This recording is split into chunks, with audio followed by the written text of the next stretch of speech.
30 ноября, воскресенье. Всем привет, это Руслан Невиев. Давайте обсудим главные события, произошедшие на войне за эту неделю.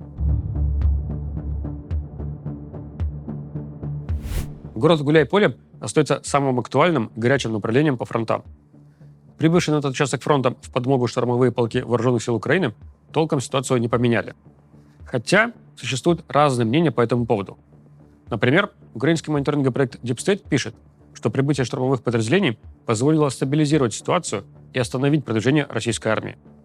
Но при этом, если смотреть по широкой карте того же самого проекта Deep State, то зона контроля российской армии как расширялась все дальше на запад, ближе к Гуляй-Полю, так и продолжает расширяться. Более того, уже пошли первые сообщения о городских боях на северо-восточных окраинах города, так что бои за город уже начались. Особенно отметился своим заявлением 33-й штурмовой полк. Они публиковали пафосный пост о том, как воины этого подразделения останавливают натиск врага. Где 33-й штурмовой полк, там победа и прочее бла-бла-бла. И к публикации они приложили видеозапись боев. Вот только это видео боев в поселке Теткино Курской области, снято еще в конце лета этого года. Еще более компрометирующую информацию про штурмовые подразделения пишут украинские военные с этого направления. По их словам, этим подразделениям присвоили функцию заградотрядов и поставили задачу не допускать отступления солдат с боевых позиций. Один из написавших об этом солдат говорит, что лично был свидетелем, как штурмовики вложили лицом в землю бойцов территориальной обороны и сказали, что расстреляют их, если те не вернутся на свои позиции. Видеозаписей подобных событий на данный момент не опубликовано, но сообщений о якобы заградотрядах мы нашли несколько от разных украинских военных, что уже заставляет относиться к этой информации, к этой версии более серьезно. Поскольку эта информация быстро пошла по соцсетям, и, конечно, о заградотрядах также начали писать родственники бойцов территориальной обороны, свой комментарий опубликовало украинское командование. Они написали, что слухи о заградотрядах – это все ложь. Такой практики не существует. Это все манипуляции врага, который пытается вызвать панику. А на самом деле штурмовики переброшены на усиление и помогают держать оборону. Не то чтобы я ждал, что украинское командование внезапно признается в такой практике, но отметить их заявление все равно стоит. А вот действительно неожиданно для меня стала публикация украинского проекта Deep State по этим сообщениям. Даже заголовок у публикации странный. В шаге от потери Гуляй-Поля, как своевременные решения спасли город от оккупации. Заголовок странный потому, что даже если следить за фронтом только через карты самого Deep State, то последние несколько недель российская армия довольно-таки быстро приближается к Гуляй-Полю. И темп не менялся. Продвижение не останавливалось. Все эти недели были публикации о том, как российская армия берет под контроль один поселок за другим. Так что непонятно, о каких таких своевременных и правильных решениях командования говорят авторы проекта. В этой же заметке они отвечают и на слухи про заградотряды, говоря, что были случаи стихийного покидания силами территориальной обороны своих позиций. А поскольку не было налажено взаимодействие между подразделениями, царил полный хаос, то были случаи дружественного огня. Более того, они ставят в вину именно 102-й бригаде территориальной обороны тот факт, что не была налажена связь с прибывшим на этот участок фронта 225-м штурмовым полком. И вот это тоже довольно-таки странное заявление. По идее, если вы приезжаете на участок фронта, где давно воюет какое-то подразделение, то это в первую очередь ваша обязанность наладить с ними связь и координацию. А вот так просто сразу лезть в бой и из отсутствия координации стрелять по своим же, кто так делает-то? Подводя итог, лично я никаких своевременных и правильных решений украинского командования по этому участку фронта не увидел. А то, что пишут представители штурмовых подразделений, оказывается либо ложью, как в случае с этой видеозаписью из Теткина, либо манипуляцией, как в случае с заявлениями командующего штурмовыми войсками полковника Валентина Манько, у которого что ни пост, то «мы остановили врага, выбили его из очередного поселка». Но почему-то каждый раз эти поселки оказываются все западнее и западнее. Отдельно стоит отметить, что штурмовые подразделения также называют резервами Сырского. То есть это явно любимчики главнокомандующего ВСУ. На днях бывший начальник штаба 12-й бригады спецназначения «Азов» Богдан Картевич в своем комментарии рассказал о такой практике любимых подразделений командования. Они получают артиллерию, танки, дефицитную технику, пополнение людьми. Так что им, конечно, проще писать залихватские посты о том, как они крушат врага, в то время как силы территориальной обороны всегда обеспечивались даже хуже, чем обычные линейные украинские бригады. То есть ни тебе нормального снабжения, ни пополнения, ни ротации. Это очень важный фон, когда мы с вами смотрим на такие, как будто бы звучащие со стороны штурмовиков упреки в сторону ТРОшников. Типа, а чё вы не наладили с нами связь? Да еще и отступайте со своих позиций стихийно. Пока я записываю эту сводку, с передовой около Гуляй-Поля поступает сообщение, что там опять густой туман. Так что сейчас российская армия явно будет пытаться закинуть максимум штурмовиков на окраины города. Обороне города отчасти помогает то, что большая его часть находится на левом берегу реки Гайчур. И я специально буду продолжать вас учить использованию правильных терминов, которые на самом деле облегчают правильное понимание географии и обстановки. Вы знаете, когда вы едете в метро, и кондуктор объявляет, что на следующей станции двери откроются справа. Как вы определяете, про какую сторону идет речь? Вы просто встаете по ходу движения поезда, и тогда вы правильно определяете, где правые двери, а где левые. То же самое и с реками. Смотрим по направлению течения реки, и справа у нас правый берег, слева левый. Никаких западных и восточных берегов. Все-таки реки не прямолинейные, и один и тот же берег в одном месте будет восточным, а в другом уже западным. А левый берег всегда будет левым, вне зависимости от изгибов реки. Итак, река Гайчур берет свое начало в районе поселка Каменка Запорожской области и впадает в реку Волчья около поселка Покровска Днепропетровской области. То есть течет преимущественно на север. Получается, что если мы смотрим конкретно на город Гуляй-Поле, то основная его часть находится на западе, то есть на левом берегу реки Гайчур. Те поселки, которые российская армия захватила на пути Гуляй-Полю, например, Равнополье, Яблоково, Зеленый Гай, Высокое, они не были защищены от атак водными преградами. Посмотрим, удастся ли штурмовым подразделениям армии Украины воспользоваться этим преимуществом. Исследователь, действующий в соцсетях под никнеймом Playfra, пишет, что он замечает положительные тенденции по строительству оборонительной линии на участке фронта от Гуляй-Поля до поселка Покровска Днепропетровской области. Но речь про участки за городом Гуляй-Поле, а не перед ним. И речь не про окопы и траншеи, а про другие оборонительные сооружения. Я так понимаю, видимо, он говорит про бетонные пирамидки, противотанковые рвы и что-то в этом роде. В Днепропетровской области отмечено появление российских солдат в поселках Тихое, Отрадное и Радостное. Я бы пока их отнес скорее к серой зоне, хотя российская Минобороны заявляет их как захваченные. Я их специально отмечаю сейчас в сводке, потому что знаю, что большинство из вас ориентируются на карты проекта Deep State. И это действительно хороший проект. Но эти упомянутые мной поселки у них далеко в украинском тылу, даже не в серой зоне. Поэтому в действительности российская армия намного ближе к Покровскому, чем это кажется по картам Deep State. Поселок Новопавловка украинским силам не удалось зачистить от российских штурмовиков. Вы можете помнить этот поселок по громким событиям примерно двухнедельной давности, когда под покровом густого тумана колонна российской бронетехники проехала аж 10 километров в украинский тыл и десантировала пехоту в поселке. Вот с тех пор они там так и сидят. Новопавловка тоже разделена на две части рекой Соленая. Опять вспоминаем мою инструкцию. Конкретно в Новопавловке Соленая течет на юго-запад. Соответственно, восточная часть поселка находится на левом берегу, а западная – на правом. Так вот, на днях появились видеозаписи ударов украинских беспилотников по российским штурмовикам на правом берегу Соленой. То есть российские военные пытаются форсировать реку и взять под контроль западную часть поселка. По Покровско-Мирноградскому участку фронта принципиальных изменений за неделю не было. Но ситуация становится все хуже для украинской стороны.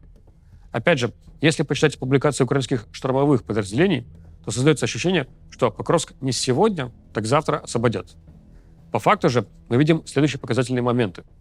На этой неделе появилось видео, как украинский беспилотник бьет по российской боевой машине пехоты в районе железнодорожного вокзала Покровска, то есть в центре.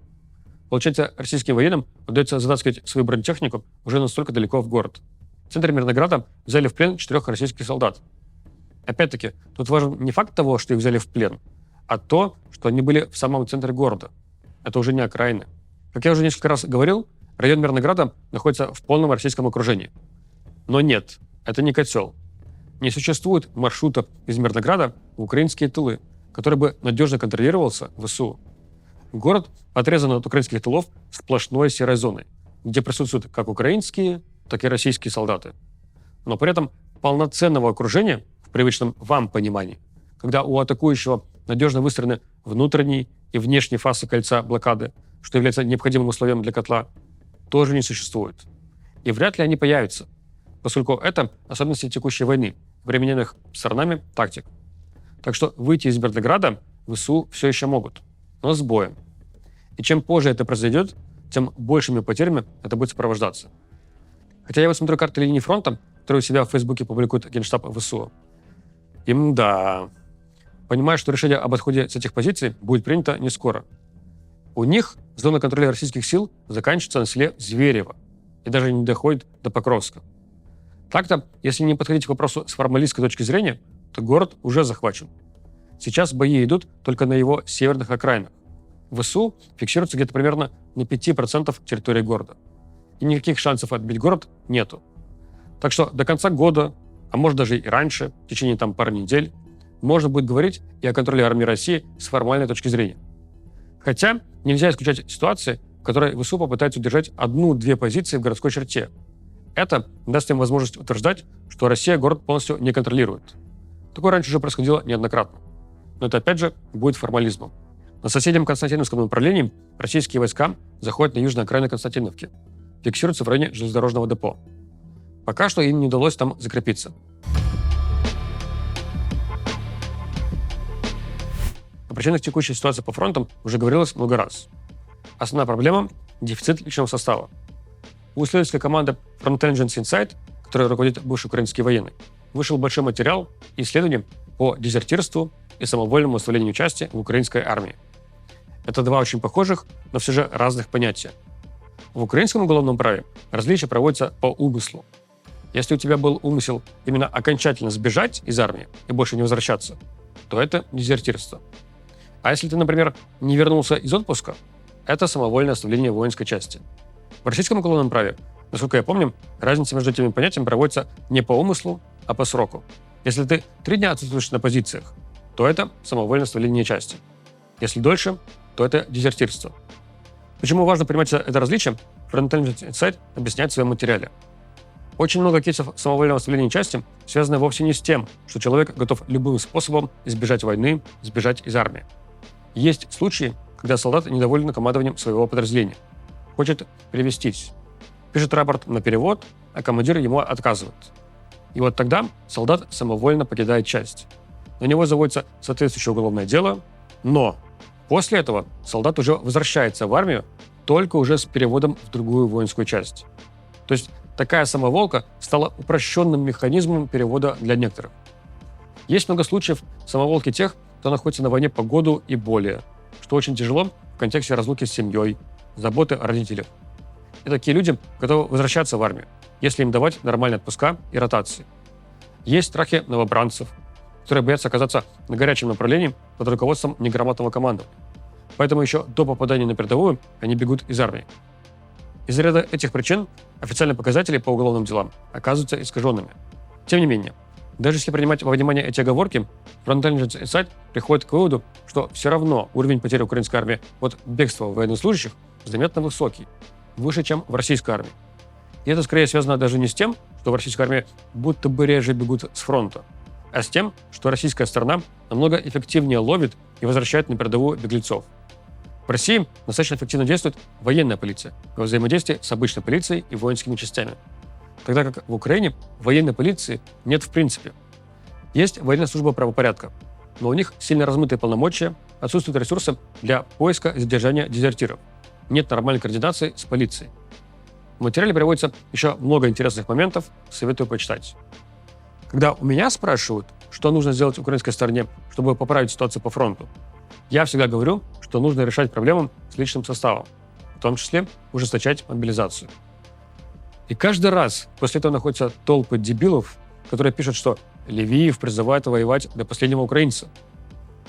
Я много раз говорил, что эту войну невозможно выиграть, по крайней мере, военным путем. Я же не говорю о том, что надо набирать людей, пока украинская армия не выйдет на международно признанные границы Украины. Главная задача – добиться более выгодных переговорных позиций. И тут со мной опять многие могут поспорить. Сам говоришь о более выгодных переговорных позициях, но при этом призываешь отойти из Покровска и Мирнограда. Как же американцы на это посмотрят? Они ведь скажут, что Украина только отступает, а значит проигрывает. Я считаю, что этот аргумент был бы валиден, если бы, условно, последняя окончательная встреча по замораживанию войны была бы завтра. И завтра бы решалось окончательно, где будет проходить линия разграничения. Вот тогда, да, имело бы смысл стоять до конца на текущих позициях. Но в действительности, даже 28 пунктов спустя, замораживание войны не просматривается на горизонте. Его не будет в ближайшее время. А поэтому надо смотреть не на текущий слепок фронта, а на динамику. Отход от Покровска и Мирнограда, да, политически выглядит как условное очередное поражение.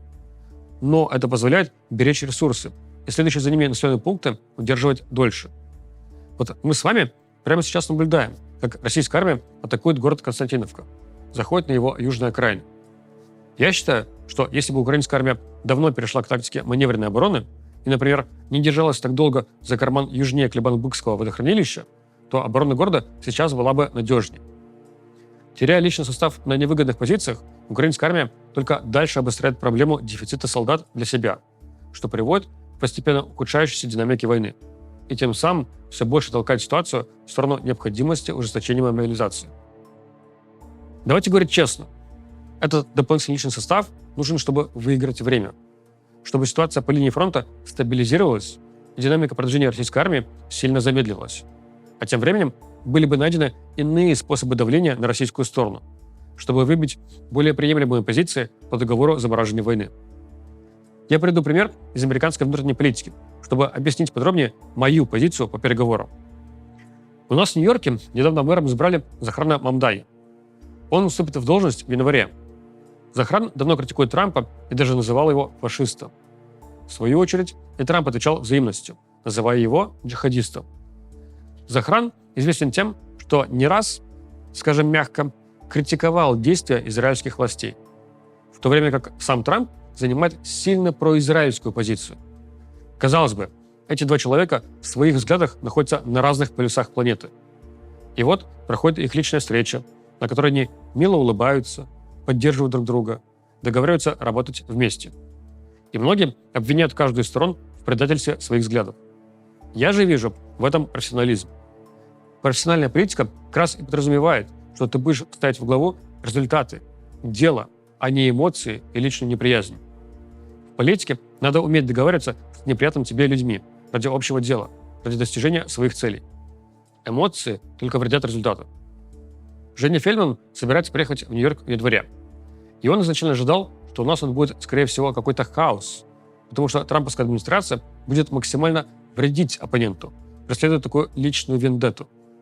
Что мы, собственно, и видели на примере других американских городов. Но похоже, что никакого хаоса не будет. Все будет прекрасно. Потому что эти двое не пошли на поводу эмоций и смогли договориться. Причем здесь война? И мирные переговоры, украинская мобилизация. А при том, что за счет выигранного времени политики, европейские и американские союзники должны придумывать реально действенные, эффективные шаги, способы давления на Путина. Вот вы решили запретить россиянам туристические визы. И как? Дало это эффект? Помогло выбить более приемлемые позиции по вариантам мирного договора? Как вам эти 28 пунктов? Что, не сработало? Ух, странно. Может, давайте тогда просто всех россиян из всей Европы и Америки депортируем обратно в Россию? Вот тогда точно Путин скажет: ну хорошо, ладно, уговорили. Можете вступать в НАТО, можете размещать иностранные войска. Поймите меня правильно. Каждый день оплачивается жизнями погибших солдат и гражданских.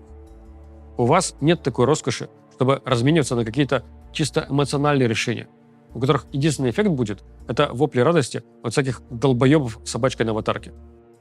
Это вот ради этого должны люди отправляться на войну, терять своих близких под ракетными и бомбовыми ударами. Это не я затягиваю войну, не я призываю воевать до последнего украинца. Это вы доводите ситуацию для того, что либо воевать еще неизвестно сколько, либо прямо сейчас немедленно соглашаться на самые ультимативные требования Путина. Подумайте об этом. И встретимся через неделю. Пока.